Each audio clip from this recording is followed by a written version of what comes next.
آج پھر سے اکسالی آپ کے ساتھ ہے اور اگین کچھ خوبصورت سے قصے اور واقعات آپ کے لیے لے کر آئی ہوں کہ جس میں آپ کے لیے آخر میں کوئی نہ کوئی مورل لیسن ہوگا کہ جس سے آپ کچھ نہ کچھ ضرور سیکھیں گے. اور ہوپ فلی کہ آپ کو پچھلی ویڈیوز بھی اچھی لگی ہوں گی اور آپ اپنے جاننے والوں کے ساتھ وہ قصے قصائص بھی شیئر کرتے ہوں گے. تو اچھی بات بتانا اور آگے بڑھانا جو ہے یہ خود بھی صدقہ جاریہ ہے. تو اس سے ہاتھ تو بالکل بھی نہیں روکنا چاہیے بیکاز اس میں آپ کے کون سے پیسے لگ رہے ہیں. بس آپ نے بولنا ہے اور اگلے کے دل میں وہ بات اتارنی ہے. سو لیٹ اسٹارٹ کہ آج آپ کے لیے کون سا قصہ ہے. یہ قصہ ہے ایک ایرانی بادشاہ کا. ایرانی بادشاہ کا یہ کہ وہ کچھ عرصے سے کافی پریشان تھا اپنی بیٹی کی وجہ سے. وہ اپنی بیٹی کی ذمہ داری سے سبکدوش ہونا چاہتا تھا لیکن اس کی بیٹی کی ایک عجیب سی شرط تھی.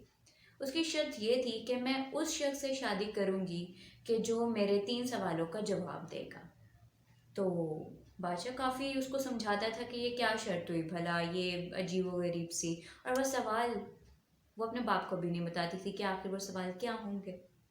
بادشاہ نے جو ہے تنگ آ کر اس کی شرط کا اعلان کر دیا اپنے علاقے میں کہ جی میری بیٹی جس سے بھی وہ 3 سوال کرے گی اور جو بھی لکی بندہ اس کے سوالوں کا جواب دے گا تو میں ان دونوں کی شادی کروا دوں گا. سو کئی سارے امیدوار جو ہیں وہ تیار ہو گئے اس کے لیے. وہ دربار میں آتے ان کے اور ان کی بیٹی ان سے سوال کرتی لیکن افسوس کے ساتھ ان کے علاقے میں سے کوئی بھی ان 3 سوالوں کا جواب نہ دے پایا. یہ بات پھیلی تو یہ گاؤں سے باہر بھی بات گئی. ٹھیک ہے، تو جو اس کے پاس کے دیہات تھے اس میں سے ایک لڑکا تھا کہ جس کا باپ جو ہے وہ استاد تھا، پروفیسر تھا، عالم تھا. تو بیٹے نے اپنے باپ سے اس خواہش کا اظہار کیا کہ بابا کہ ہمارے جو ایران کے بادشاہ ہیں انہوں نے ایسی اناؤنسمنٹ کی ہے، ایسا اعلان کیا ہے تو میں بھی اس میں جا کر جو ہے اپنی قسمت آزمانا چاہتا ہوں. اس کا باپ جو ہے تھوڑی دیر میں سوچ میں پڑا اور کہا کہ یہ نہ ہو کہ تم بھی اس کے سوالوں کا جواب نہ دے پاؤ اور اس طرح سے میری عزت جو ہے وہ مٹی میں مل جائے کہ ایک عالم کا بیٹا جو ہے وہ اس سوالوں کا جواب نہیں دے پایا. اس کے بیٹے نے کہا کہ بابا کہیں لوگوں نے اس میں جو ہے اپنی قسمت آزمائی ہے اور وہ سب ناکام ہوئے ہیں.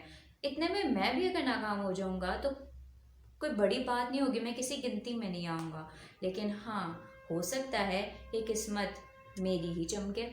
تو باپ اس کا راضی ہو جاتا ہے اور وہ لوگ بھی دربار میں چلے جاتے ہیں. اب شہزادی جو ہے وہ سوال کرنا شروع کرتی ہے. پہلا سوال وہ یہ کرتی ہے، وہ اپنے شہادت کی انگلی اٹھاتی ہے. یہ اس کا سوال ہے اور عالم کا بیٹا جو ہے کچھ دیر سوچتا ہے اور اس کو جواب میں شہادت کے ساتھ والی انگلی بھی اٹھا لیتا ہے. ایسے میں شہزادی مسکراتی ہے. اس کا کیا مطلب ہوا کہ اس کا جواب درست ہے. دوسرا سوال وہ یہ کرتی ہے کہ وہ کھڑی ہوتی ہے اور اپنے تلوار کو ہوا میں لہرانے لگتی ہے اور پھر بیٹھ جاتی ہے. عالم کا بیٹا دوبارہ کچھ دیر سوچتا ہے، سمجھتا ہے اور پھر اپنی جیب میں سے قلم نکال کر وہ ہوا میں لہرا کر جیب میں واپس رکھ لیتا ہے. شہزادی دوبارہ سے مسکراتی ہے. کیا مطلب کہ اس کا یہ جواب بھی درست ہے. تیسرا اور آخری سوال، وہ اپنی تخت سے اٹھتی ہے اور اس اسٹیج سے جو ہے نیچے سیڑھیاں اترتی ہے اور پھر دوبارہ اوپر آ کے بیٹھ جاتی ہے جس میں اسے تھوڑا سا سانس چڑھ جاتا ہے. تو یہ اس کا تیسرا سوال تھا. اس کا جواب وہ لڑکا یہ دیتا ہے کہ اپنے دل پہ ہاتھ رکھتا ہے اور ایسے سر جھکا کر اسے جواب دیتا ہے. شہزادی شرماتی ہوئی اندر چلی جاتی ہے. اس کا مطلب یہ کہ اس کا تیسرا جواب بھی درست تھا. بادشاہ بہت خوش ہوتا ہے اور اس عالم کے بیٹے کو اپنے پاس بلا کر پوچھتا ہے کہ برخوردار یہ سوال کیا تھے اور تمہارے جواب کیا تھے. عالم کا بیٹا بتانا شروع ہوتا ہے. وہ کہتا ہے کہ آپ کی بیٹی نے شہادت کی انگلی اٹھا کے یہ پوچھا کیا تم اللہ پر ایمان رکھتے ہو؟ تو میں نے شہادت کے ساتھ والی انگلی بھی اٹھا کر کہا کہ میں اللہ اور اس کے رسول حضرت محمد صلی اللہ علیہ وسلم دونوں پر ایمان رکھتا ہوں. دوسرا سوال آپ کی بیٹی نے یہ کیا تھا کہ تلوار اٹھا کر کہ کیا تلوار جیسے ہتھیار سے بھی زیادہ خطرناک کوئی ہتھیار ہے، طاقتور ہتھیار ہے، تو میں نے قلم نکال کر کہا کہ ہاں، یہ قلم اس تلوار سے بھی زیادہ طاقتور ہتھیار ہے۔ تو اور تیسرا سوال آپ کی بیٹی نے اسٹیج سے نیچے اتر کر اور اوپر چڑھ کر یہ کہا کہ ہم پوری زندگی اتنی محنت، اتنی بھاگ دوڑ کرتے ہیں اور ہم اتنا تھک جاتے ہیں، کیا کچھ ایسا ہے کہ جس کو استعمال کر کے ہمارا کوئی عضو ایسا ہے کہ جس کو ہم ہمیشہ استعمال کرتے ہیں لیکن وہ تھکتا نہیں ہے؟ تو میں نے دل پہ ہاتھ رکھ کر کہا کہ ہاں، یہ ہماری زندگی جو ہی ہم پیدا ہوتے ہیں تب سے آج تک بنا رکے دھڑکتا ہے لیکن یہ تھکتا نہیں ہے۔ تو اس طرح سے میرے یہ تینوں سوالات کے جواب درست ہو گئے اور پھر یوں ان دونوں کی شادی کروا دی گئی۔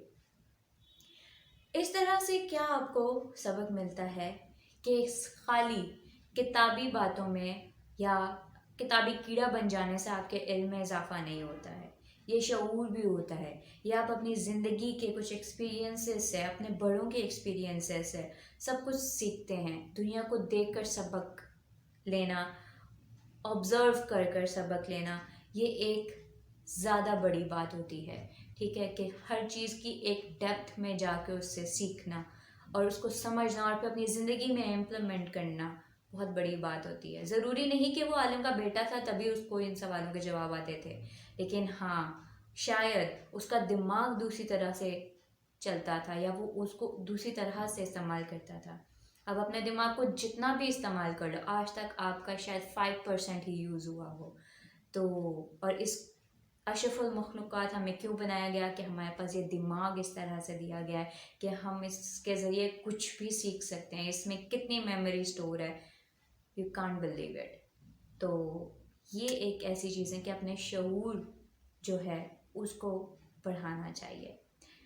تو ہوپ فلی آپ کو یہ ویڈیو اچھی لگی ہوگی، اور اگر آپ کو یہ پسند آئی ہے تو کائنڈلی اس کو لائک کیجیے گا اور ہمارے چینل کو سبسکرائب کریں تاکہ آپ اور بھی اچھی اچھی ویڈیوز کو سن سکیں، دیکھ سکیں، شیئر کر سکیں، اور کائنڈلی اس کو شیئر کیجیے گا تاکہ اور بھی لوگ اس طرح کے مورل لیسن سے جو ہے کچھ نہ کچھ سیکھ سکیں اور اپنی لائف کو امپروو کر سکیں۔ تھینک یو، اللہ حافظ۔